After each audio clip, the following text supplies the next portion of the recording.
अच्छा, जैसा कि आप लोगों को मैंने पहले ही बताया था कि मैं एक जनरल वीडियो बनाऊँगा स्कॉलरशिप डॉक्यूमेंटेशन के हवाले से। वैसे तो हम बाकी की डिटेल्स फॉरवर्ड कर रहे हैं, प्रोवाइड कर रहे हैं, और हमारा अगर यूट्यूब चैनल आप लोगों ने सब्सक्राइब किया है तो आपको पता भी होगा कि अभी रिसेंटली मैंने 2-3 जो है मैंने और यासिर भाई ने मिल के वो वीडियोज़ जो है वहाँ पे अपलोड की है।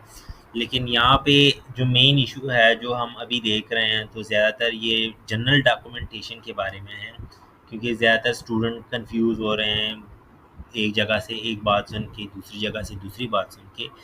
तो इस वजह से ज़्यादातर अभी टाइम भी कम होता है इसमें, क्योंकि अभी ज़्यादातर जो कम टाइम है वो सिर्फ डीएसयू टस्काना का जितने भी स्टूडेंट्स हैं, फ्लोरेंस है, पिसा से हैं या सियाना से हैं, तो उनके लिए ये बहुत ही टफ़ टाइम होता है। अगर फॉर एग्ज़ाम्पल इस तरह से कोई कन्फ्यूजन वगैरह उसमें क्रिएट हो तो और भी मसला होता है। तो चलें टॉपिक पे आते हैं। तो उसमें जो अगर फॉर एग्ज़ाम्पल हम स्कॉलरशिप की बात कर लें तो 3 मेन डॉक्यूमेंट होते हैं। इसमें जो पहला होता है वो income certificate, property certificate and FRC. और अभी रिसेंटली 2-3 वीक्स पहले एक बंदा आया था हमारे कम्युनिटी में, उन्होंने ये कहा था कि ये जो एफआरसी है जो अभी न्यू बन के आ रही है, तो आपने जो है वो यही करना है, क्योंकि पुराने वाले जो है वो एर्बो वाले और कुछ और रीजन बता रहे थे वो कि वहाँ पे वो एक्सेप्टेबल नहीं है। भाई थोड़ा सा जो है वो कॉमन सेंस यूज़ किया करें, वहाँ पे ये चीज़ें आपको नहीं चाहिए होती। इसमें जो है सिर्फ़ उन्होंने ये अपग्रेडेशन की है कि नीचे उर्दू में भी सारी चीज़ें लिखी होती है। तो इसमें कोई इशू नहीं है, क्योंकि यहाँ पे बहुत सारे स्टूडेंट ऐसे हैं कि उन्होंने ऑलरेडी जो है वो अपोस्टाइल कर चुके हैं, वीज़ा फाइलिंग के साथ ही जो है वो एफआरसी को अपोस्टाइल कर चुके हैं। तो अगर फॉर एग्ज़ाम्पल अभी इस तरह से कोई न्यूज़, गलत न्यूज़ आप जो है वो यहाँ पे आप कहेंगे, तो अगर वो स्टूडेंट कंफ्यूज हो जाते हैं तो वो बेचारे पहले तो एफआरसी का जो है वो तकरीबन 1000 का वो ख़र्चा है, उसके अलावा 3000 जो है वो अपोस्टाइल का ख़र्चा है, इसके अलावा फिर बाकी चीज़ें हैं। तो प्लीज़ मैं आप लोगों से रिक्वेस्ट करता हूँ कि ऐसे जो है वो नेगेटिव चीज़ें आप लोग ना फैलाएँ तो बेहतर हो। ठीक है? इसमें कोई इशू नहीं है, आपका जो पुरानी एफआरसी है वो आपकी वो भी चल जाएगी और ये भी चल जाएगी, कोई इशू नहीं है। और दूसरा जो मेन मसला है, जो स्टूडेंट उसमें कंफ्यूज हो रहे हैं, वो कहते हैं कि भाई अगर फॉर एग्जांपल हमने इनकम सर्टिफिकेट बनाया, ठीक है, और उसमें जो है हमने ये प्रॉपर्टी जो डिटेल्स का जो स्लॉट है ये वाला, ठीक है, अगर यहाँ पे हमने सारा नील निकलवा लिया, सारा कुछ हमने कर दिया इनकम सर्टिफिकेट में ही, तो क्या हमें अलग से प्रॉपर्टी सर्टिफिकेट बनवाने की ज़रूरत है? नहीं। फिर उस सेंस में आपको नीड नहीं है। लेकिन बेहतर है कि आप इनकम सर्टिफिकेट को इनकम में ही रखें और प्रॉपर्टी सर्टिफिकेट को प्रॉपर्टी में ही रखें। लेकिन अगर फॉर एग्ज़ाम्पल आपका जो है वो कोई बंदा है जो आपके लिए अपोस्टाइल कर सकता है, तो ये बेस्ट पैटर्न है, इस तरह से आप कर सकते हैं। लेकिन ज़्यादातर जो वो होते हैं, क्या कहते हैं, मोफ़ा वाले, तो वो इस तरह के पैटर्न को जो है वो अपोस्टाइल नहीं करने देते। वो कहते हैं कि एफबीआर तो टैक्सेशन का जो है वो इदारा है, तो आप लोगों ने ये प्रॉपर्टी तो डील ही नहीं करते, तो आप लोगों ने इस तरह से क्यों लिखा है? तो ये सारी चीज़ें होती हैं। लेकिन अगर इस तरह से पैटर्न आपका बनता है, एफबीआर वाले आपको देते हैं इस तरह पैटर्न विद जो है वो ईमेल वेरिफिकेशन के साथ, तो ये मेरे ख़्याल से बेस्ट है, और आप लोगों का जो है वो एक्सपेंस भी कम हो जाएगा 3000, जो कि अब अलग-अलग करेंगे फॉर एग्ज़ाम्पल, तो अपोस्टाइल अलग-अलग होंगे। अगर एक ही डॉक्यूमेंट होगा तो वो एक ही अपोस्टाइल होगा। तो इस तरह से वो कर सकते हैं। अच्छा, इसमें मेरे ख़्याल से मैंने 2-3 चीज़ें जो है 2-3 वो किए हैं। ये भी प्रॉपर्टी सर्टिफ़िकेट है, ठीक है? तो इसमें यही चीज़ें हैं, ये सारी प्रॉपर्टी का जो डिटेल्स है वो लिखा हुआ है। और इसी तरह जो है ये भी प्रॉपर्टी सर्टिफ़िकेट है, सिर्फ़ प्रॉपर्टी सर्टिफ़िकेट। और ये जो है वो इनकम एंड प्रॉपर्टी मेरे ख़्याल से दोनों नहीं, सॉरी, ये भी प्रॉपर्टी सर्टिफ़िकेट ही है। और इसके अलावा यहाँ यहाँ से जो है वो प्रॉपर्टी एंड इनकम दोनों जो है इस बंदे ने ऐड किए हैं। तो इस तरह से भी अगर फॉर एग्ज़ाम्पल आपका बन जाए तो कोई इशू नहीं है। ये भी सेम उसी तरह से ही है। और ये जो है अब सिर्फ़ इनकम सर्टिफ़िकेट है। और इस तरह से एक दो पैटर्न और भी है, लेकिन वो अभी फ़िलहाल मेरे पास अभी यहाँ पे अवेलेबल नहीं है। तो यहाँ पे इनकम सर्टिफिकेट अगर आपने अलग से बनवाया, क्योंकि कुछ आरटीओज़ जो है वो जो मेन ऑफिस होता है, एक तो ज़ोनल ऑफिस होते हैं, तो वहाँ पे आपके लिए कोई भी सर्टिफिकेट जिस पैटर्न में भी आप चाहते हैं तो वहाँ पे वो आपके लिए कर देते हैं। लेकिन जो आरटीओ ऑफिस होता है वो उन लोगों का अपना एक स्पेसिफिक पैटर्न होता है, तो उसी पैटर्न के थ्रू जो है वो आपके लिए प्रिपेयर करते हैं और वो आपको देते हैं। जिस तरह से आपको दिख रहा होगा, ये मेरा जो है वो इनकम सर्टिफिकेट है और मैंने प्रीवियस ईयर इसको यूज़ किया था जीएसयू टोस्काना में, ठीक है। और ये मेरा प्रॉपर्टी सर्टिफिकेट था, नो प्रॉपर्टी सर्टिफिकेट। तो ये भी मैंने जो है वो यहाँ से सिंपल मोफार टेस्ट करवा के वहाँ से जो है लीगलाइजेशन करवाई थी। अच्छा, ये तो जाने जो जनरल इंफॉर्मेशन है डॉक्यूमेंटेशन के हवाले से कि किस तरह से आपने प्रिपेयर करने हैं, कौन-कौन सा किस तरह से होते हैं, क्या-क्या होता है इसमें, तो ये है। इसके अलावा अब हम आते हैं ये चीज़ें, अगर फॉर एग्ज़ाम्पल आपने यहाँ से अपोस्टाइल करना है, तो अभी ये तो मैंने सिर्फ़ अपनी डिग्री का जो है वो उठाया था और वो यहाँ पे पुट किया था। तो अगर फॉर एग्ज़ाम्पल आप अपोस्टाइल करते हैं तो इसी तरह टैग जो है वो आपके एफआरसी पे भी लगेगा और इसी तरह टैग जो है वो अगर इनकम सर्टिफिकेट, प्रॉपर्टी सर्टिफिकेट अलग-अलग है तो दोनों पे अलग-अलग से जो है वो टैग्स लगेंगे अपोस्टाइल के। अगर एक डॉक्यूमेंट आपने बनवाया है तो उस पे एक ही टैग लगेगा, ठीक है। और इसी तरह जब आपका ये सारा डॉक्यूमेंटेशन कंप्लीट हो जाए, फिर आपने जो है वो इसकी ट्रांसलेशन करवानी है डॉक्यूमेंट्स की। डॉक्यूमेंट ट्रांसलेशन तो अलग चीज़ है, लेकिन आपने अपोस्टाइल की भी इस तरह से ट्रांसलेशन करवानी है। उनको आपने कहना है कि मुझे अपोस्टाइल करवानी है, अपोस्टाइल की ट्रांसलेशन भी करवानी है, ठीक है। लेकिन इसमें जो मार्ची रीजन का वो एक सीन है कि उसमें एक वो लाइन आपने ऐड करना होता है, जो आप जब अगर फॉर एग्ज़ाम्पल आप ट्रांसपोर्ट वालों से जो है वो कहते हैं, तो वो आपके लिए वो एक लाइन उसमें जो है वो ऐड कर देते हैं ट्रांसलेशन में, जिसमें वो एग्री करते हैं कि हमने ओरिजिनल देखे हैं। इस तरह से कुछ लाइन है, अभी वो मुझे स्पेसिफिक याद नहीं है और मैंने यहाँ पे मेरे शायद मैं भूल भी गया हूँ, मैंने ऐड भी नहीं किया है कि कौन सा लाइन है। लेकिन एक लाइन जो है वो मार्ची रीजन के लिए लिख देते हैं, तो फिर वहाँ पे जो है वो आपके डॉक्यूमेंट्स एक्सेप्ट हो जाते हैं। बाकी अगर फॉर एग्ज़ाम्पल इसमें कुछ ऐसे कुछ कंडीशंस हैं, कुछ स्पेसिफिक रीजन्स के लिए, जहाँ पे वो सिर्फ़ पेरेंट्स में से ही माँगते हैं, जहाँ पे वो आपकी पूरी फैमिली की डिटेल्स, पूरी फैमिली के इनकम जो है वो आपसे माँगते हैं। तो जिस तरह की लेज़ियो में जो है आपको पूरी फैमिली का इनकम जो है वो आपको दिखाना पड़ता है। तो इस तरह से फिर वो आपके ग्रुप्स जो है वो ऑलरेडी हमारी कम्युनिटीज़ में बने हैं, तो आप उसी में जो है वो इस चीज़ को वहाँ पे कंफर्म कर सकते हैं। अच्छा, ये तो अगर फॉर एग्ज़ाम्पल आपने यहाँ से आपने जो है वो लीगलाइज़ेशन करनी है, तो ये सिनेरियो है, ठीक है। अगर फॉर एग्ज़ाम्पल एक बंदा है वो जिस तरह से पुराने जब तक यहाँ पे अपोस्टाइल नहीं था, प्रीवियस ईयर तक, तो लोग क्या कर रहे थे, वहाँ पे डॉक्यूमेंट्स अपने भेज देते, तो फिर वहाँ के रोम एम्बेसी या कराची सॉरी मिलान कंसुलेट से वो ट्रांसलेशन, लीगलाइज़ेशन सारा कुछ वहीं से करते थे।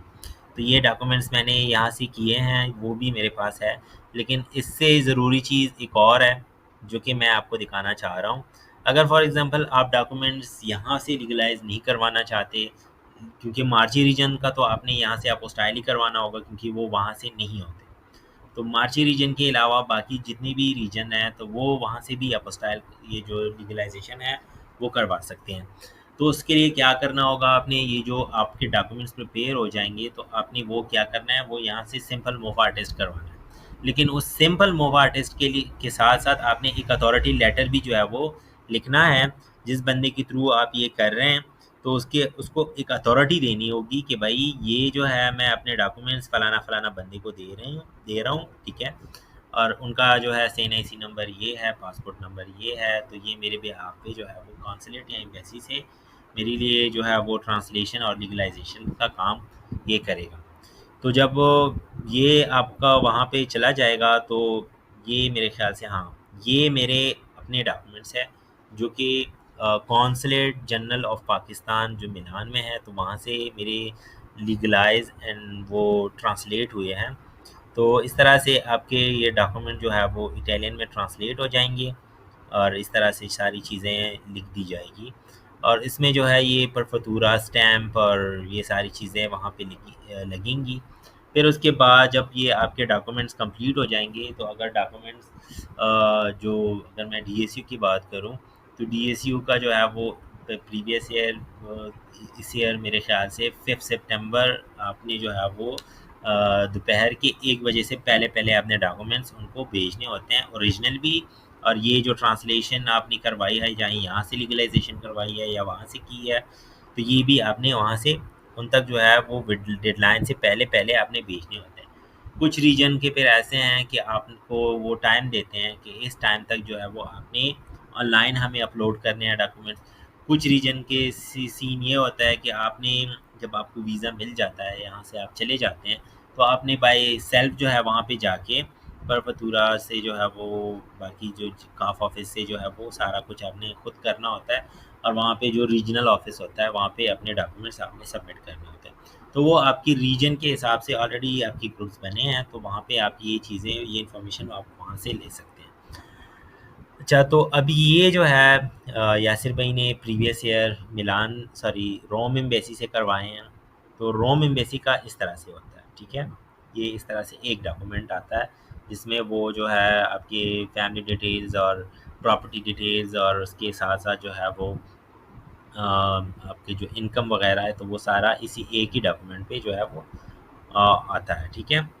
बाकी चीज़ें तो हमने एक्सप्लेन कर दी है, और इसके अलावा अब आते हैं, इसमें एक और चीज़ है। कुछ रीजन ऐसे हैं जो वो स्टैम्प पेपर पे भी ये चीज़ें एक्सेप्ट करते हैं, ठीक है। वो जो एफडीआर से बनता है या तहसीलदार ऑफिस से बनता है। अच्छा, एक चीज़ मैं उसमें भूल गया हूँ, एफआरसी आपका जो है वो नादरा ऑफिस से बनेगा। आप नादरा ऑफिस विज़िट भी कर सकते हैं, और अगर फॉर एग्ज़ाम्पल विज़िट नहीं करना चाहते, तो एक ऐप है, तो उससे भी आप जो है अपनी जो एफआरसी है वो कर सकते हैं। पाक आइडेंटिटी के नाम से जो है वो आपको प्ले स्टोर से मिल जाएगा, तो वहाँ से भी आप डाउनलोड कर सकते हैं। आप जो है वहाँ पे अपनी डिटेल्स वगैरह पुट करके फीड अप करके, तो वहाँ से आप वो चालान पे करके वो आपको एफआरसी जो है वो इशू हो जाएगी वहाँ से भी। इसके अलावा इनकम सर्टिफिकेट आपका एफडीआर से बनेगा, और प्रॉपर्टी सर्टिफिकेट आपका जो है तहसीलदार ऑफिस से बनेगा, अगर वहाँ उस तरह से अपनी सर्टिफिकेट आपको चाहिए तो। अगर फॉर एग्जांपल आपकी रीजन में जो है वो स्टैम्प पेपर एक्सेप्टेबल है, तो आपने जो है वो 50 का नहीं चलेगा।